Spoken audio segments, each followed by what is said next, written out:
तो जब हम इस बिल के प्रावधान को पढ़ते हैं तो ये समझ में आ जाता है कि 2024 के चुनाव से पहले देश की महिलाओं को बेवकूफ बनाने का प्रयास किया जा रहा है। अगर मोदी जी की नीयत होती कि उन्हें महिलाओं को वास्तविक तौर पे आरक्षण देना है तो वो 2024 के चुनाव में दे देते। क्यों उन्होंने ऐसा कहा कि पहले हम जनगणना का इंतजार करेंगे, फिर हम डिलिमिटेशन का इंतजार करेंगे, उसके बाद हम महिलाओं को आरक्षण देंगे? महिला आरक्षण बिल नहीं है ये। 2024 के चुनाव से पहले महिला बेवकूफ बनाओ बिल है। ये क्यों महिला बेवकूफ बनाओ बिल है?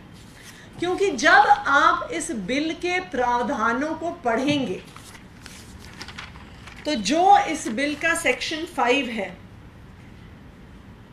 आर्टिकल 334A, जो ये कॉन्स्टिट्यूशनल अमेंडमेंट कॉन्स्टिट्यूशन में ऐड करेगा, वो ये कहता है, Notwithstanding anything in the foregoing provision of this part or part 8, the provisions of the Constitution relating to the reservation of seats for women in the House of the People, the Legislative Assembly of the state and the Legislative Assembly of the National Capital Territory of Delhi.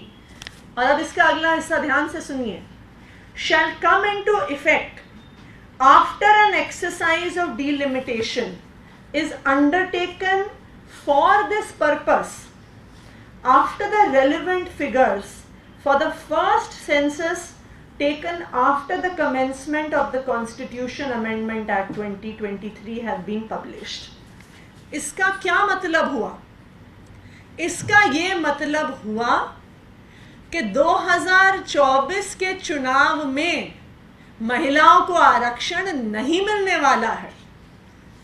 ये bill जब पास होगा उसके बाद जो पहली जनगणना होगी उसके आधार पर डिलिमिटेशन होगी और उस डिलिमिटेशन के आधार पर महिलाओं को आरक्षण दिया जाएगा।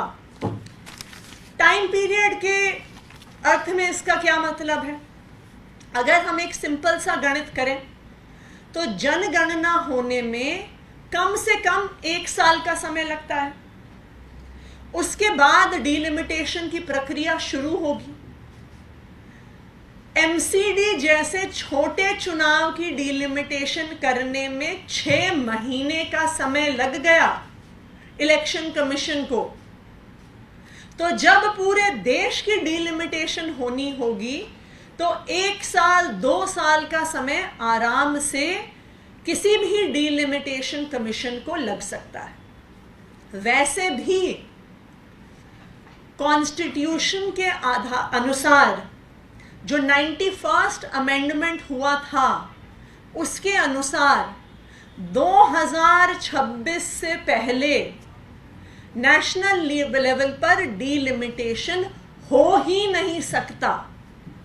इसका मतलब कि जिस महिला आरक्षण बिल का इतना ढिंढोरा पीटा जा रहा है उसका जल्द से जल्द इंप्लीमेंटेशन अगर होगा तो 2027 या 2028 में होगा।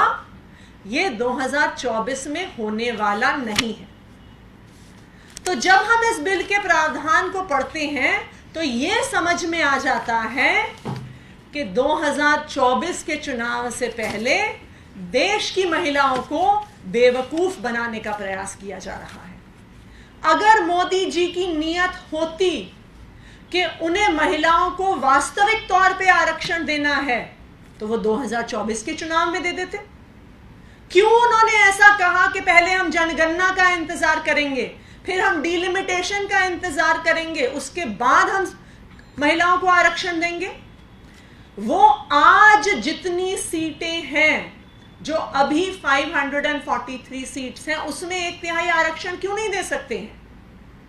ये सिर्फ और सिर्फ तरीका है महिलाओं को बेवकूफ बनाने का। इसलिए इस बिल का नाम होना चाहिए महिला बेवकूफ बनाओ बिल। और ये बहुत ऑब्वियस सी बात है, भारतीय जनता पार्टी को, प्रधानमंत्री नरेंद्र मोदी जी को महिलाओं की वेलबींग में कोई इंटरेस्ट नहीं है। भारतीय जनता पार्टी वही बृजभूषण की पार्टी है।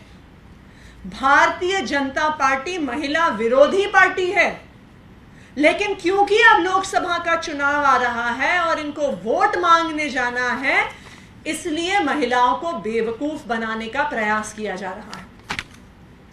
हमारी भारतीय जनता पार्टी से, प्रधानमंत्री नरेंद्र मोदी जी से ये मांग है कि ये जो बिल संसद में पेश किया जा रहा है, इस बिल में संशोधन किया जाए, डिलिमिटेशन का, सेंसस का इंतजार ना किया जाए।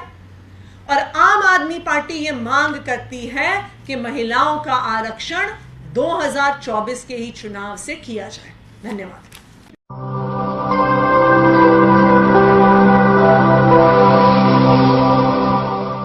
जन ज्वार जनता की मीडिया।